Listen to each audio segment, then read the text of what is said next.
있습니다. 에베소서 3장 18절부터 19절까지 함께 읽겠습니다.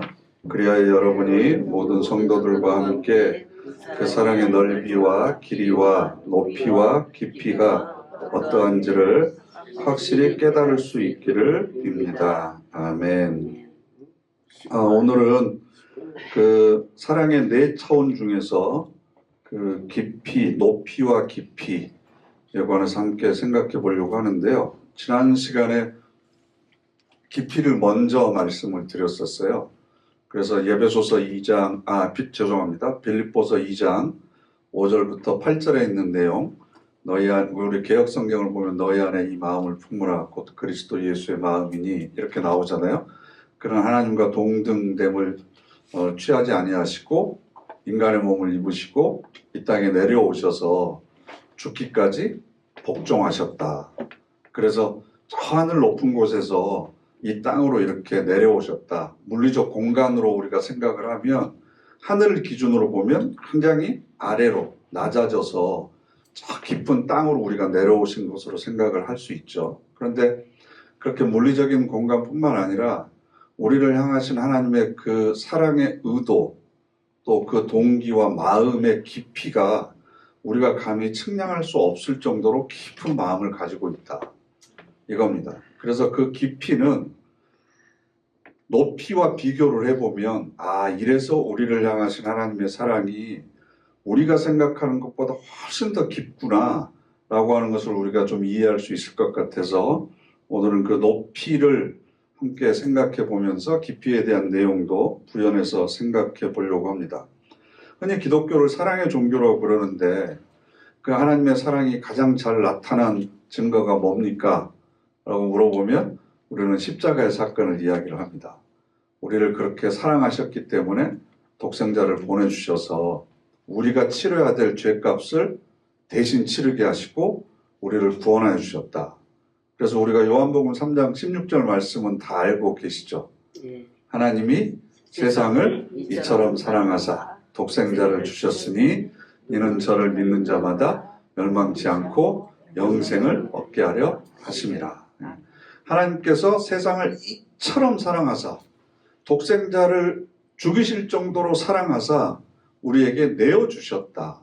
그래서 우리가 예수님의 그 십자가의 희생으로 우리가 구원을 얻게 되었다라고 이야기를 합니다. 그러니까 하나님의 사랑은 죄로부터 우리를 구원하신 거다. 구원하기 위한 방법이 독생자의 십자가의 죽음이다. 그래서 하나님의 사랑은 우리를 구원하셨다. 즉 죄로부터 우리를 건져내셨다. 죄값을 다 치러주셨다. 용서해 주셨다. 이렇게만 우리가 생각을 하고 있어요. 그런데 우리를 향한 하나님의 사랑은 그 차원에서 끝나는 것이 아니라 더 깊은 차원으로 나아갑니다. 로마서 6장 말씀 한번 찾아보려고 하는데요. 로마서 6장 1절부터 5절까지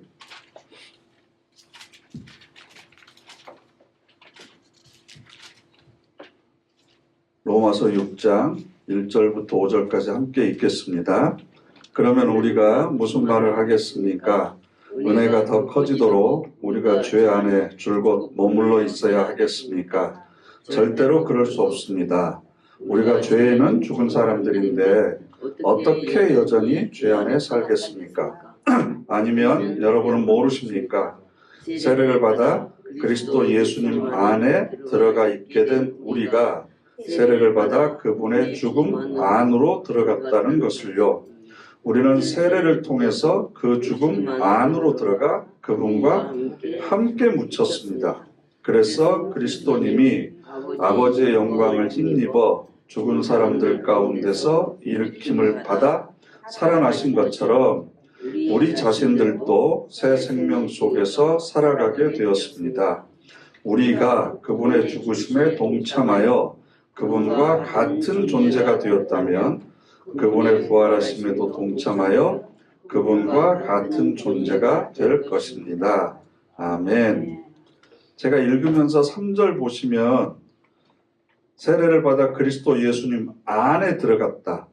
또 세례를 받아 그분의 죽음 안으로 들어갔다. 그리고 우리는 세례를 통해서 그 죽음 안으로 들어가 그분과 함께 묻혔다. 그죠? 그분 안으로 들어가서 그분과 함께 십자가에 죽었고 그분과 함께 묻혔다. 이 모든 과정을 5절에서는 딱 한 단어로 설명하는데 그게 뭐냐 그러면 동참입니다. 동참. 그죠? 예수 그리스도의 죽음과 묻히심과 부활하심에 우리도 동참하게 되었다. 그런데 우리 개역성경은 이걸 연합이라고 번역을 해놨어요. 연합, 동참, 같은 뜻이죠. 그러면 여기가 우리가 곰곰이 좀 생각해 봐야 되는데 우리가 구원을 얻기 위해서는 내가 치러야 될 대가가 있어요. 잘못을 했으면 벌을 받아야 되잖아요. 근데 그 죄에 대한 벌을 받으면 우리가 죽어버려요. 그러니까 죽으면 안 되잖아요. 그러니까 우리 죄를 위해서 예수님께서 나를 대신해서 죽으셨어요. 그걸 통해서 내가 구원을 받았어요. 그러면 예수님만 십자가에서 죽으시면 되지. 그러면 우리 죄를 대신해서 치러주셨으니까. 그럼 우리가 구원 얻으면 되잖아요. 근데 왜? 우리도 같이 죽어야 되고 같이 묻혀야 되고 그 죽음에 왜 우리도 같이 동참해야 되느냐라는 거예요. 내가 치러야 될 대가가 있는데 그걸 대신해서 갚아주셨으면 예수님 혼자 죽으시면 되잖아요. 그럼 내 죄값은 다 치러져서 구원을 얻을 수 있잖아요. 근데 왜 그걸 사도 바울은 죽음의 동참이라고 했느냐라는 거죠. 그러니까 예수님께서 나를 위해서 죽으셨다, 나를 구원해 놓으셨다 라는 것만으로는 우리를 향한 하나님의 사랑의 목적이 이루어진 것이 아니다라는 겁니다.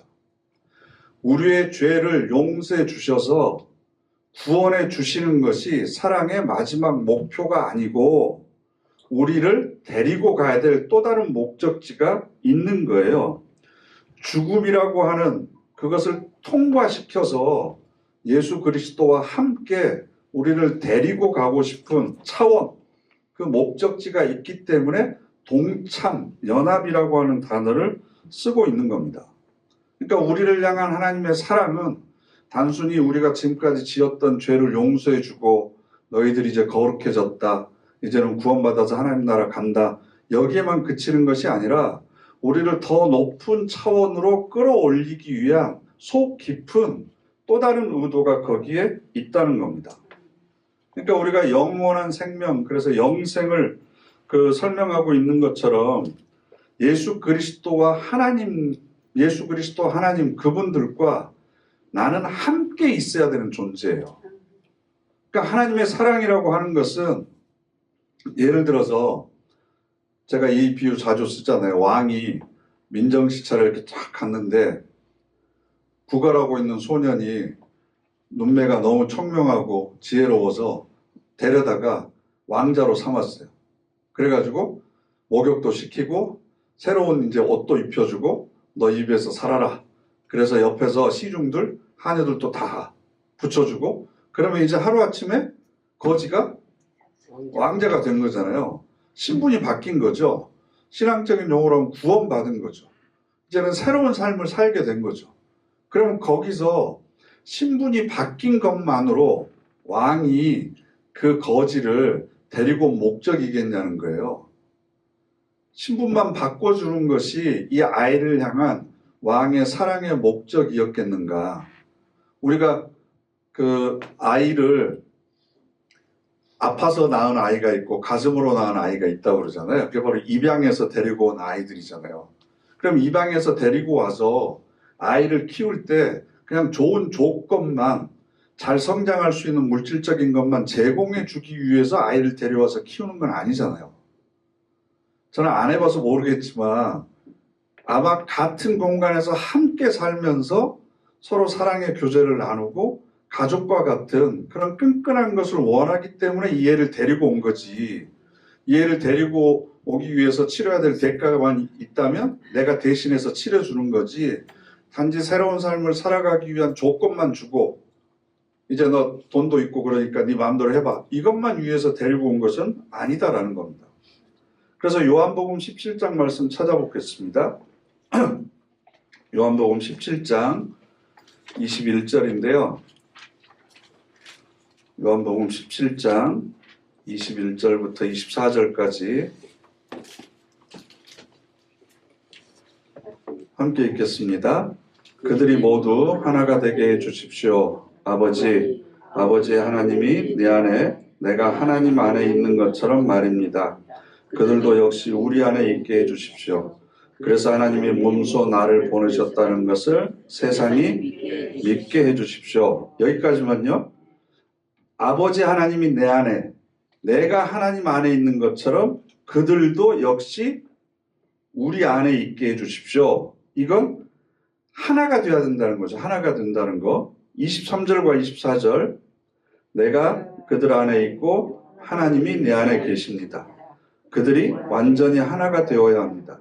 그래서 하나님이 몸소 나를 보내셨다는 것과 나를 사랑하신 것처럼 그들도 사랑하셨다는 것을 세상이 알아야 합니다.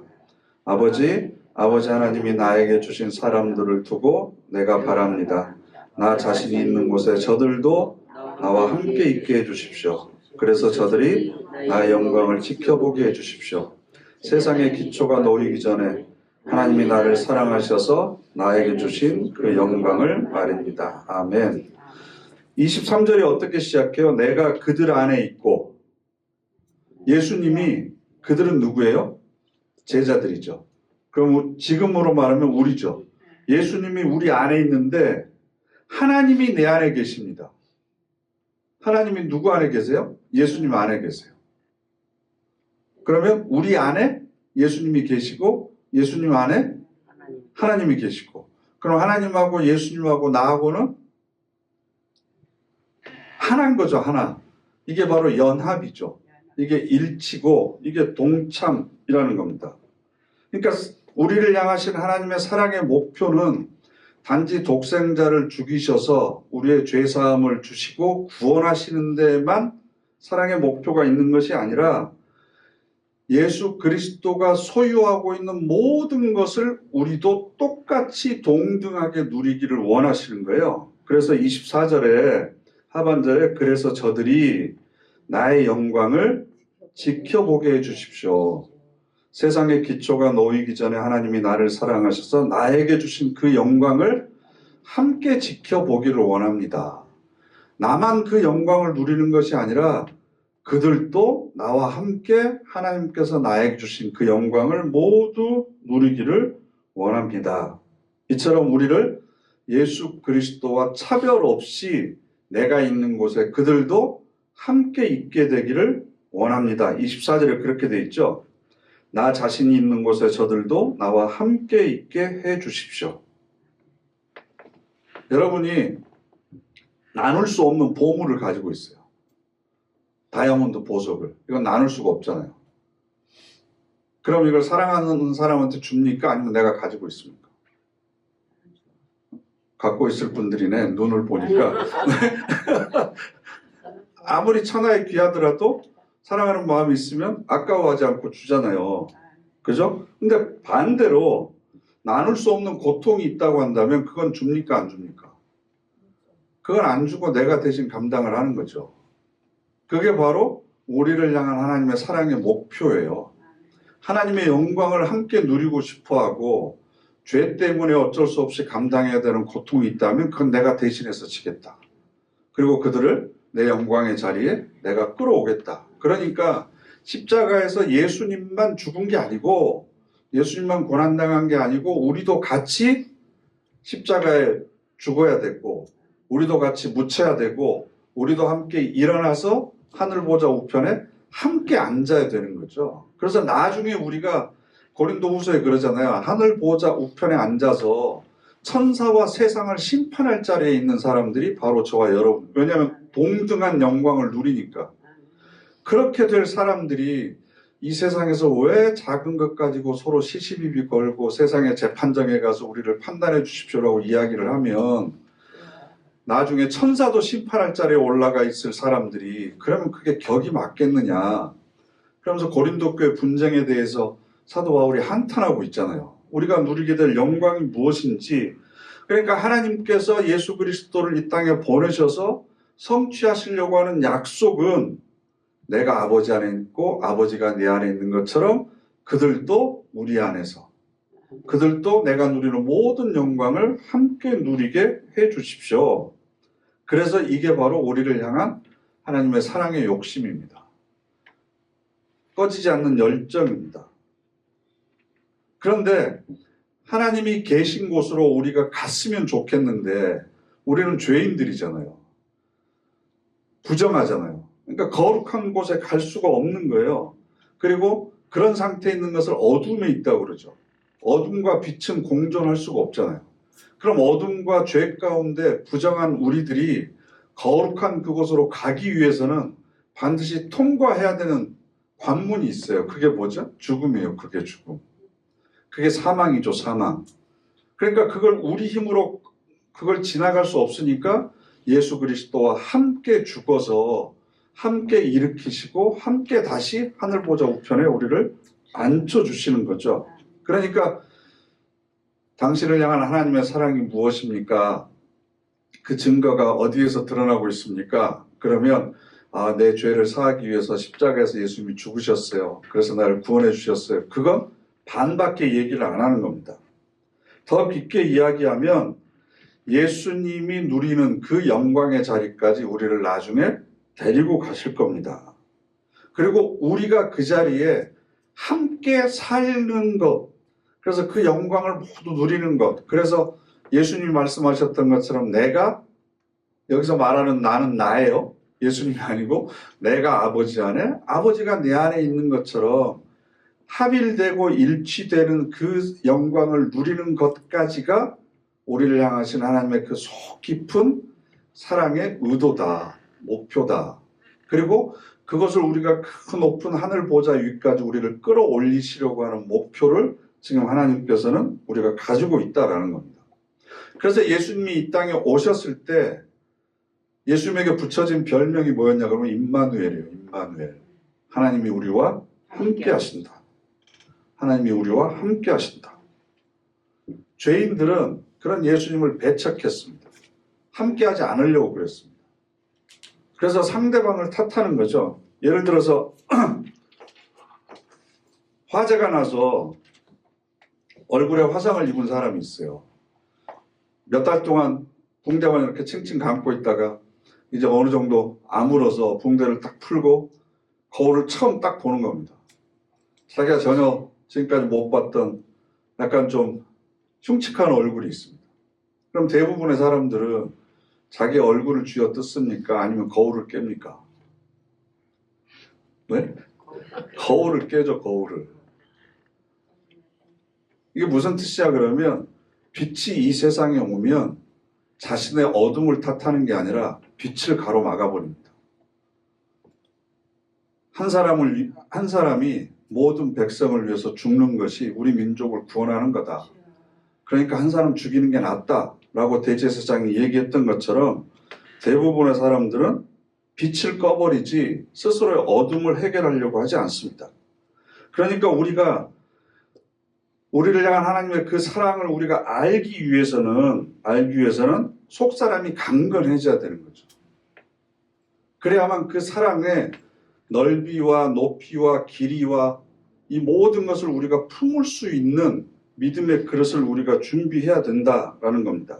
그러니까 하나님께서 우리에게 사랑을 베풀어 주신 그 목표는 우리가 나중에 예수 그리스도와 함께 일으켜져서 하나님 나라에서만 그렇게 아버지가 내 안에 내가 아버지 안에 있는 것처럼 교제하는 것이 아니고 지금 우리가 살아있는 이 순간부터 우리가 하나님과 그렇게 교제하기를 원하고 계시는 거예요.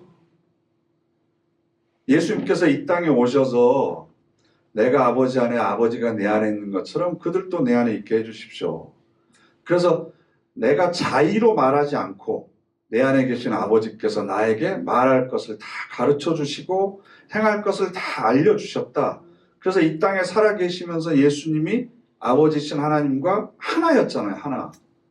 그런 것처럼 우리도 이 땅에서 그런 삶을 살도록 하는 것이 하나님의 사랑의 목표고 그게 우리가 죽어서 사망을 통과해서 하나님 나라에 갔을 때 그 영광에 참여하는 것이 목표라는 거죠. 그러니까 제가 지난주에 설교했던 말씀과도 연결이 되는데 우리의 믿음은 신념이다, 미심이다, 뭐 확신이다 이게 아니고 교제하는 거다, 사귀는 거다. 사랑하는 사람과 뭐든지 좋은 것을 나누고 싶어하고 일일이 다 알고 싶어하고 내가 가지고 있는 것을 알려주고 싶어하고 그러듯이 그리고 어쩌다가 만날 시간이 정해지면 설렘과 기다림 속에서 자기를 가꾸고 그렇게 만나고 또 만나면 또 생각할 수 없었던 충만함으로 내가 이렇게 충만해지는 그런 경험들을 우리가 지금 이렇게 해야 되는데 사실은 너무 이제 습관화가 돼버렸죠. 그냥 스케치가 아무 생각 없이 왔다 갔다 하듯이 그저 습관에 따라서 교회 갔다가 습관에 따라서 그냥 예배 드리고 그냥 습관적으로 또 오고 정해진 기도 시간 됐나 보다. 그러면 또 이제 기도하고 그러다 보니까 마음속에 기대나 감동이나 뜨거운 열정이나 이런 것이 우리 안에서 일어나지 않는 거죠. 그러면서 우리는 의무감만 있는 거예요. 나를 이렇게 구원해 주셔서 십자가에서 피 한 방울 살 한 점까지 우리를 위해서 희생하셨으니까 내가 주님을 위해서 뭔가라도 더 해드려야 된다. 감정은 식어 있는데 의무감만 입다 보니까 갈수록 어떻게 돼요? 이게 힘들어져요. 고역이 되는 거죠. 그러면서 어쩌다가 봉사를 하고 섬김을 하더라도 야 나는 그래도 티내지 않아. 저런 봉사하고 내가 티낼 거면 아예 안 하고 말어. 그러면서 나 때는 이렇게 안 했어. 뭐 이렇게 되는 거죠. 신앙의 최고 경지는 예수 그리스도가 내 안에, 내가 예수 그리스도 안에 있는 겁니다. 내 안에 계신 그분의 음성을 항상 듣고 그분의 숨소리를 느끼고 그분의 목소리를 듣고 그분이 원하시는 것이 무엇일까를 항상 생각하면서 살아가는 겁니다. 그래서 스스로 절망하거나 스스로 포기하거나 스스로 낙심하는 건 우리를 향한 하나님의 사랑에 대한 모욕입니다. 누가 나를 비난하거나 그러면 그건 나를 비난하는 것이 아니라 내 안에 계신 하나님을 비난하는 것과 마찬가지입니다. 또 그렇기 때문에 내 안에 계신 그리스도가 내 안에 계신 하나님이 다른 사람들로부터 비난받지 않도록 내가 예의 바르게 최선을 다해서 절제하고 경우에 맞는 행동을 하려고 노력해야 되는 이유도 바로 그겁니다. 그게 바로 제가 주일날 설교하면서 네 번째 단계, 하나님을 위해서 자신을 사랑하는 겁니다. 내가 내 자신을 아끼는 건 내가 욕먹기 싫어서가 아니라 내가 욕먹으면 내 안에 계신 주님이 욕먹는 거고 내가 사람들로부터 인정을 받고 존경을 받으면 내 안에 계신 주님께서 인정을 받고 존경을 받는 거기 때문에 내가 최선을 다해서 내 삶을 사랑하고 그렇게 아끼면서 살아가는 거죠.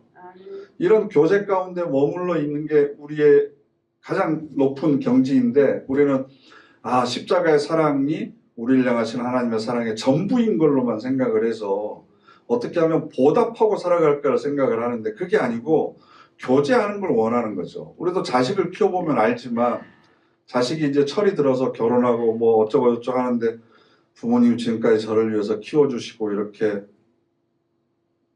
애를 많이 쓰시고 등골이 빠지셨으니까 그러면서 한 달에 용돈은 많이 보내주는데 얼굴 한 번도 안 비춰. 전화해도 전화도 안 받아. 근데 부모가 자식에게 원하는 게 그거예요. 물론 그것도 해야 되지만 같이 시간을 보내는 게 제일 기쁨이잖아요. 그죠? 명절 때 몇 시간이라도 같이 옛날 얘기라도 하면서 웃을 수 있는 거. 틈나면 같이 여행이라도 가고 이게 부모에게 있어서 교제하고 함께 사는 가장 그게 행복인 거고 내 피가 내 유전자가 혹은 내 삶의 일부가 자식들에게 있으니까 함께 같은 자리에 있기만 해도 동질감을 느끼고 편안하고 얼굴만 봐도 괜히 좋고 이런 감정이 부모가 자식에게 느끼는 것이 마찬가지로 하나님께서도 하나님의 형상을 우리 안에 넣어주셔서 우리를 만들어 주셨잖아요. 그럼 하나님도 우리가 뭔가를 요구하는 게 아니라 하나님과 같이 있는 것 자체만으로도 기쁨이 되고 만족이 되는 그런 신앙의 수준을 요구하시는데 우리는 자꾸 철없는 애들처럼 사람들처럼 뭐 손에 없나, 이번에 가면 뭐 달라고 그래야 되나, 다음에 가면 또 뭐 갖고 오나, 창고에 다락방에 나 몰래 숨겨놓은 거 없나, 이렇게 해서 뭔가 계속 빼내올 생각만 하고 있으면 그게 서로 간에 온전한 사랑의 교제가 될 수 없다라는 겁니다. 그래서 사랑은 함께 교제하는 거다. 함께 사귀는 거고 함께 마음을 나누는 거다. 그리고 하나님께서 우리를 그렇게 사랑의 대상으로 우리를 찾아주셨다. 그러니까 우리가 세상에서 친구를 삼으려고 해도 수준이 맞아야 되잖아요. 어느 정도. 대화가 통해야 되고 경제적인 수준도 어느 정도 맞아야 되고 대화가 통하려면 생활 수준이나 좋아하는 거나 이런 것들이 서로 좀 맞아야 친구가 되는 거고 더 깊은 인간관계를 가져서 서로 아낌없이 내 것을 내어줄 수 있는 사랑의 관계가 되려면 더 많은 시간들이 필요하잖아요. 그런데 하나님께서 이 모든 우주 만물의 그 많은 피조물 중에서 저와 여러분 우리 인간들을 그렇게 사랑할 대상으로 삼아주셨다는 거예요. 하나님과 격이 같은 사람으로 우리를 끌어올리시면서까지 우리의 부족함을 채워주시기 위해서 아들을 죽이시면서까지 우리를 사랑의 대상으로 삼아주셨다는 거죠. 그래서 우리와 같이 그 사랑의 관계를 계속해서 유지하고 싶어 하시는 거예요. 그래서 하나님이 내려오셔서 우리를 끌어올리시는 거죠. 그래서 그 영광에 우리가 참여할 수 있는 사람이 되도록 사실은 지금 이 순간에도 우리를 계속해서 연습하고 훈련하고 단련시키고 계시는 거죠. 그래서 나중에 하나님 나라를 내가 상속받았을 때 그것을 잘 물려받아서 마음껏 누릴 수 있을 정도의 실력이 되려면 이 세상에서 때로는 고난을 당하기도 해야 되고 감당하지 못하는 문제도 한번 져봐야 되고 또 육체적인 질병도 겪어봐야 되고 그러면서 세상에 대한 미련이나 욕심이나 이것들을 하나씩 정리하면서 하나님 나라를 위해서 준비할 수 있는 시간들, 기회들을 지금 주시는 거예요. 그러니까 엄마의 뱃속에서 38주 동안 있으면서 이 세상에 80년, 100년 동안 살 육체를 준비하잖아요. 그럼 우리가 80년, 100년을 이 세상에서 살면서 영원한 하나님 나라에서 살아갈 수 있는 준비를 지금부터 해야 마음껏 누리면서 살 수 있지 않겠습니까? 너무나 많은 것들이 있는데 들어가서 보면 아무것도 누리지 못한다고 생각을 해보세요. 요즘에는 호텔이나 이런 데가 옛날에는 5성급이 제일 좋은 데인 줄 알았거든요. 근데 요즘엔 7성급도 있더라고요. 7성급 리조트. 우리나라도 있던데 이렇게 제가 검색하다가 이렇게 봤는데 그 인터넷에서 호텔 예약하는 그 할인 사이트 있잖아요. 거기 들어가서 봤는데도 하룻밤에 100만 원이 넘어요. 와, 그래서 야 이런 데는 가보지도 못하겠다. 네? 그리고 저도 그 버킷리스트 중에 하나가 그 크루즈 여행이라는 거 혹시 해보신 적 있어요? 배 타고 이렇게 그 세계 일주 가는 거? 못 가봤죠. 저도 못 가봤거든요. 그러면 뭐 정말 좋대요. 아무튼 그런데 그런 재밌는 얘기가 있어요. 크루즈 여행을 평생 가보고 싶은 사람이 돈을 이렇게 막 모아가지고 부부가 같이 이렇게 티켓을 산 거예요. 뭐 19박 20일짜리 뭐 이런 것들이 있잖아요. 그 사서 타기는 했는데 이제 나머지 경비가 없는 거예요. 그래가지고 아침 가면 조식 먹어야 되나 그래가지고 그 마트 가서 빵 사다가 먹고 저녁마다 이렇게 호화로운 파티 디너쇼가 열리고 맛있는 음식들이 나오고 뭐 춤도 추고 이러는데 거기도 못 가고 그냥 저녁에 밤바다만 구경하고 근데 내릴 때쯤 돼서 깨달은 거예요. 그 티켓에 모든 경비가 다 포함되어 있다는 거예요. 그러면 하나도 누리지 못하고 배만 타다 오는 거예요. 배만 타다.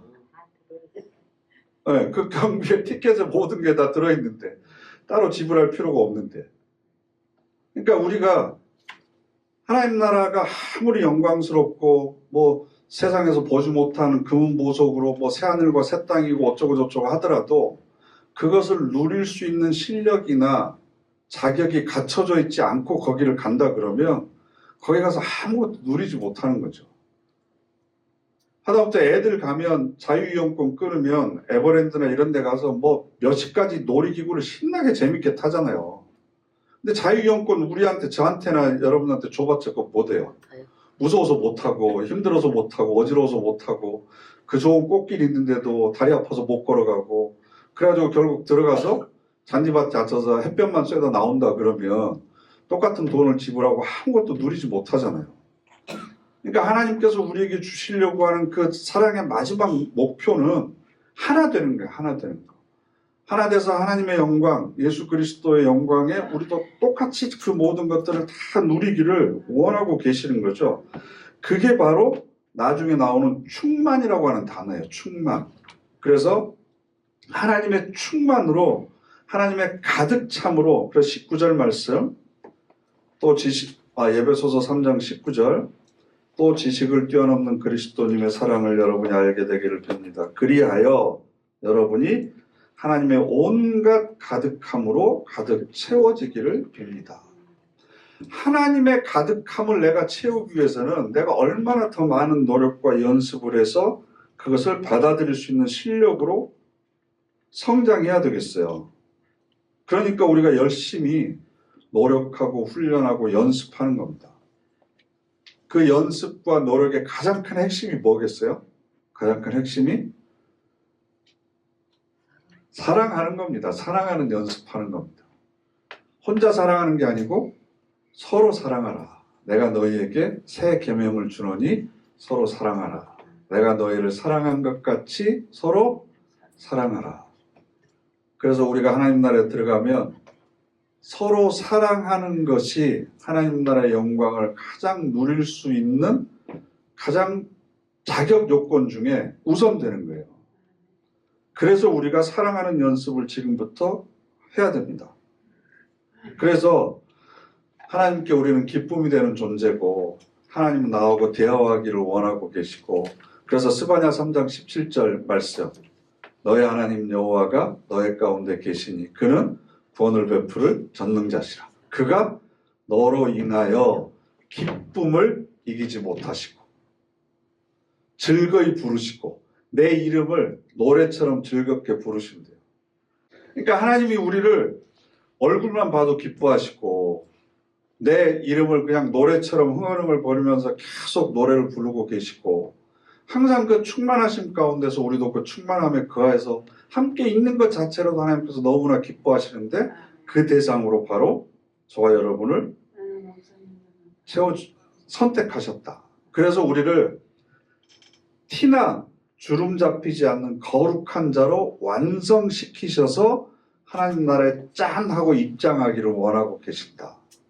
그래서 우리 안에 불순물들을 걷어내고, 그래서 우리가 거룩하고 순결한 모습으로 예수 그리스도의 신랑으로 쫙 이렇게 하나님 나라로 들어가서 그 모든 것을 함께 누리기를 원하시는, 그게 바로 우리를 향하신 하나님의 속 깊은 사랑의 의도이고, 그 높은 영광의 자리로 우리를 인도하시는 하나님의 사랑의 집념이다. 그래서 19절 말씀을 보시면 19절에 지식을 뛰어넘는 그리스도님의 사랑을 여러분이 알게 되기를 빕니다. 지식을 뛰어넘는다라고 하는 표현을 잘못 이해하면 야 반지성적인가 보다, 비이성적인가 보다 라고 생각하는데, 그게 아니고 지식을 포함해서 더 차원이 높다라는 거예요. 그리고 그 뒤에 뭐라고 그랬죠? 알게 되기를 빈다. 안다고 하는 것은 감정적인 것이 아니라 이성적인 겁니다. 그죠? 그리스도의 사랑을 여러분이 느끼기를 빕니다. 이렇게 안 했어요? 그죠? 우리는 사랑을 감정으로만 생각해요. 그래서 얼굴이 붉어지거나 가슴이 뛰거나 아니면 말을 더듬거나 뭐 쭈뼛쭈뼛하거나 그런 그 감정적인 것을 사랑이라고 생각하는데, 성경은 사랑을 알아야 된다. 이성적인 것, 지적인 것, 지적인 것. 나를 향하신 하나님의 그 사랑의 넓이와 높이와 길이와 이 모든 것을 우리가 알아야 된다. 알아야 된다. 알기 위해서는 뭘 해야 돼요? 수요일날 이렇게 나와서 성경 공부를 해야 돼요. 알아야죠. 들어야 알죠.